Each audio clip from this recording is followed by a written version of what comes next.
Hello guys, எப்படி human வந்து ஒரு குரங்குல இருந்து ஒரு கால பீரியட்ல வந்து பயணமாக அடைஞ்சிட்டு வந்தாங்களோ அதே மாதிரி தான் இந்த வேர்ல்டு வைடு வெப் டெக்னாலஜி வந்து ஒரு கால பீரியடுமே பயணமாக அடைஞ்சிட்டு வந்துச்சு.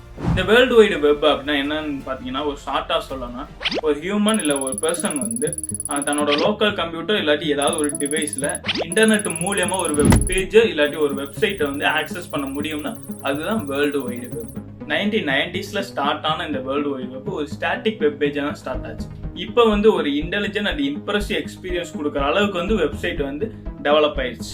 இந்த டிரான்ஸ்ஃபர்மேஷன் வந்து எப்படி கேட்டகரைஸ் பண்ணுறாங்கன்னு பார்த்துட்டிங்கன்னா, வெப் 1.0, 2.0, 3.0, 4.0, 5.0 அப்படின்னு தான் அவங்க கேட்டகரைஸ் பண்ணுறாங்க. ஸோ இந்த ஒரு கால பீரியடுமே எந்த அளவுக்கு இந்த டெக்னாலஜி வந்து க்ரோத் ஆச்சு அப்படிங்கிறத வந்து ஃபுல் டீட்டெயிலோட எக்ஸாம்பிளோட வந்து இந்த வீடியோவில் வந்து நம்ம ஃபுல்லாக பார்ப்போம்.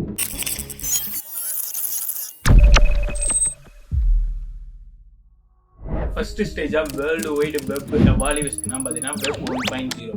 இதை வந்து ஸ்டாட்டிக் வெப்னு கூட சொல்லுவோம். இந்த ஸ்டேஜில் தான் இன்டர்நெட்டுங்கிறது ஒன் வே கம்யூனிகேஷனாக வந்து யூஸ் ஆக ஆரம்பிச்சு. அதாவது யூஸர்னால கண்டென்ட் வந்து கன்சியூம் பண்ணதான் முடியும். இந்த ஸ்டேஜ் எல்லாம் வெப்சைட் வந்து எப்படி இருந்துச்சுன்னு பாத்தீங்கன்னா, பேசிக் வந்து ஸ்டாட்டிக் கண்டென்ட்டா தான் இருந்துச்சு. ஸ்டாட்டிக் கண்டென்ட் மீன்ஸ் ஒரு இன்ஃபர்மேஷன் வந்து அப்படியே வச்ச மாதிரி தான் இருக்கும். அதை வந்து சேஞ்ச் பண்ணவே முடியாது அந்த வெப்சைட்ல இருந்து. இந்த டைம்ல வந்து உங்களால வெப்சைட்டை வந்து இன்டராக்ட் பண்ண முடியாது, ஜென்ரேட் கண்டென்ட் வந்து ப்ரொடியூஸ் பண்ண முடியாது. அதாவது சிம்பிளா சொல்லணும்னா, அந்த வெப் 1.0ல இருந்த வெப்சைட்ல எல்லாம் பாத்தீங்கன்னா, வெப்சைட்டுக்கு ஃபீட்பேக் கொடுக்கணும்னா கொடுக்க முடியாது. நீங்க அந்த வெப்சைட்ல வந்து கமெண்ட் பண்ணணும்னா கமெண்ட் பண்ண முடியாது. உங்களுக்கு ஏதாவது கொஸ்டின் இருக்கு கேட்கணும்னா எதுவுமே பண்ண முடியாது. அப்ப இருந்ததோட ஃபோக்கஸ் என்ன பாத்துட்டீங்கன்னா, ஸ்ட்ரைட் ஃபார்வர்டா சிம்பிளா வந்து கண்டென்ட் வந்து இன்ஃபர்மேஷன் வந்து ப்ரொவைட் பண்றது மட்டும்தான்.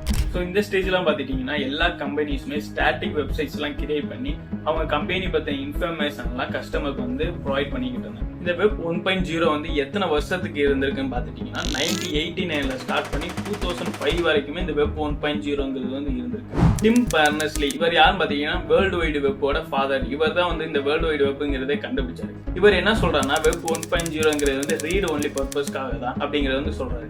இந்த வெப் 1.0ல யூஸ் பண்ண வெப்சைட், அதாவது கிரியேட் பண்ண வெப்சைட்லாம் எந்த ப்ரோட்டோகால்ஸ் எல்லாம் யூஸ் பண்ணி கிரியேட் பண்ணிருக்காங்க பார்த்துட்டீங்கன்னா, HTML, HTTP, அப்புறம் URL இதெல்லாம் பேஸ் பண்ணி தான் வெப்சைட் வந்து கிரியேட் பண்ணியிருக்காங்க. இப்படி இதெல்லாம் யூஸ் பண்ணி கிரியேட் பண்ண ஒரு வெப்சைட்டை தான் நீங்க பாக்குறீங்க. இந்த வெப்சைட் வந்து அமேசானோட ஹோம் பேஜ் 1995ல வந்து அவங்க ரிலீஸ் பண்ணது. So second stage of the world wide web என்ன பார்த்தீங்கன்னா வெப் 2.0. இது வந்து சோசியல் வெப் அப்படின்னு சொல்லுவாங்க. இந்த ஸ்டேஜ் வந்து எப்போ ஸ்டார்ட் ஆச்சுன்னா ஏர்லி 20s, அதாவது 2002, 2003 அப்போ வந்து ஸ்டார்ட் ஆச்சு. எப்போ வரைக்கும் இருந்துச்சு பார்த்தீங்கன்னா 2010 வரைக்குமே இருந்துச்சு. ஸோ இந்த ஸ்டேஜில் வந்து வெப்சைட் வந்து ஸ்டாட்டிக்ல வந்து டைனமிக்காக கொஞ்சம் சேஞ்ச் ஆச்சு. அதாவது ஃபர்ஸ்ட் ஸ்டேஜில் தான் என்னென்ன டிராபேக்ஸ் இருந்துச்சோ என்னென்னலாம் பண்ண முடியாதோ அதெல்லாம் கொஞ்சம் இந்த 2.0 வந்து உங்களால் பண்ண முடிஞ்சிச்சு. அதாவது யூசர்ஸால பண்ண முடிஞ்சிச்சு அப்போ இருந்த யூசர்ஸால. இந்த வெப் 2.0வோட ஃபோக்கஸே என்ன பார்த்தீங்கன்னா, யூசரை வந்து எங்கேஜாக வச்சுக்கிறது, அப்போ யூசரை வந்து பார்ட்டிசிபேட் பண்ண வைக்கிறது. அதாவது இந்த ஸ்டேஜில் இருந்த கம்பெனிஸ்லாம் அவங்களோட வெப்சைட்டில் யூசரை வந்து ஓன கண்டென்ட் வந்து கிரியேட் பண்ண வச்சு பப்ளிஷ் பண்ண வச்சாங்க. ஸோ இந்த ஸ்டேஜில் வந்து யூசர்ஸால் வந்து ஒரு யூசர்லேருந்து இன்னொரு யூசருக்கு வந்து அவங்களால வந்து இன்ட்ராக்ட் பண்ண முடியும், கொலாபரேட் பண்ண முடியும். அவங்களோட வீடியோலையோ இல்லை அவங்களோட இன்ஃபர்மேஷனோ வந்து சோசியல் மீடியா மூலியமா இன்னொரு யூசருக்கு வந்து ஷேர் பண்ண முடியும். இந்த வெப் 2.0க்கு வந்து பார்த்துட்டிங்கன்னா எக்ஸாம்பிளாக ஃபேஸ்புக்கை சொல்லலாம். இந்த வெப்சைட்டை பார்த்துக்கிட்டிங்கன்னா ஃபேஸ்புக் 2004ல் வந்து ரிலீஸ் பண்ண ஹோம் பேஜ். அதாவது இந்த ஃபேஸ்புக் மூலியமா நீங்கள் வந்து உங்கள் ஃப்ரெண்டோட வந்து கனெக்ட் பண்ணிக்க முடியும். உங்களோட ஃபோட்டோஸ், வீடியோஸ், லிங்க்ஸ், இன்ஃபர்மேஷன் எல்லாத்தையுமே வந்து உங்களோட ஃப்ரெண்ட்ஸுக்கு வந்து நீங்கள் வந்து ஷேர் பண்ண முடியும். இது மட்டும் இல்லாமல் ட்விட்டர், லிங்க்டின், விக்கிபீடியா, யூடியூப் இது எல்லாமே டைனமிக் வெப்சைட்ஸாக வந்து 2.0ல வந்து ரிலீஸ் பண்ணப்பட்டுச்சு. தேர்ட் ஸ்டெப் தான் என்னன்னு பார்த்துட்டிங்கன்னா வெப் 3.0. இதை வந்து சிமெண்டிக் வெப் அப்படின்னு கூட சொல்லுவாங்க.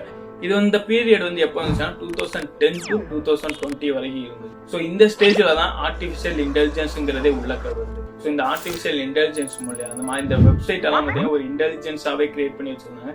எப்படின்னு பார்த்துட்டிங்கன்னா, இந்த வெப்சைட்ஸ் எல்லாம் ஹியூமனோட லாங்குவேஜை வந்து அண்டர்ஸ்டாண்ட் பண்ணுற விதமாக கிரியேட் பண்ணி வச்சிருந்தாங்க. ஸோ இது மூலியமா யூசர்ஸுக்கு வந்து ஒரு நல்ல எக்ஸ்பீரியன்ஸை கொடுக்க முடியும், அவங்களுக்கு வந்து நல்ல கண்டென்ட் வந்து ப்ரொவைட் பண்ணவும் முடியும். இந்த வெப் 3.0 ஃபோக்கஸே பார்த்தீங்கன்னா யூசரோட எக்ஸ்பீரியன்ஸை மையமாக வச்சு தாங்க இருந்துச்சு. ஸோ இதனாலே எல்லா கம்பெனிஸுமே அவங்களோட வெப்சைட் வந்து ஆர்டிஃபிஷியல் இன்டெலிஜென்ஸையும் மிஷின் லேர்னிங்குமே பயன்படுத்த ஆரம்பிச்சு. இதுக்கு வந்து ஒரு எக்ஸாம்பிளாக சொல்லணும்னா நெட்ஃப்ளிக்ஸ் வந்து இந்த ரெண்டுமே பயன்படுத்தப்பட்டு கிரியேட் பண்ண ஒரு வெப்சைட் தான். நீங்கள் வந்து நெட்ஃப்ளிக்ஸில் போய் ஒரு ஜேர்னலில் எந்த ஜேர்னல் வந்து மூவிஸ் பார்க்குறீங்களோ அதுக்கடுத்த மூவிஸ் எல்லாம் பார்த்தீங்கன்னா அந்த ஜேர்னல் ரிலேட்டடாக தான் ரெக்கமெண்ட் பண்ணப்படும். அதாவது நீங்கள் வந்து ஒரு 2-3 மூவிஸ் வந்து ஹாரர் ரிலேட்டடாக பார்த்துட்டிங்கன்னா அடுத்து எல்லா மூவிஸுமே ஹாரர் ரிலேட்டடாக தான் உங்களுக்கு வந்து ரெக்கமெண்ட் பண்ணப்படும்.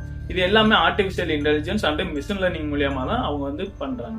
ஸோ இது மட்டும் இல்லாம வெப் 3.0ல இன்னொன்னு உள்ளக்க வருது. அதான் பாத்தீங்கன்னா வாய்ஸ் சர்ச். இந்த வாய்ஸ் சர்ச்சுக்கு ஒரு எக்ஸாம்பிள் பார்த்துட்டீங்கன்னா அமேசான் வந்து கொண்டு வந்த அலெக்சா 2014 வந்து இதை வந்து ரிலீஸ் பண்ணாங்க.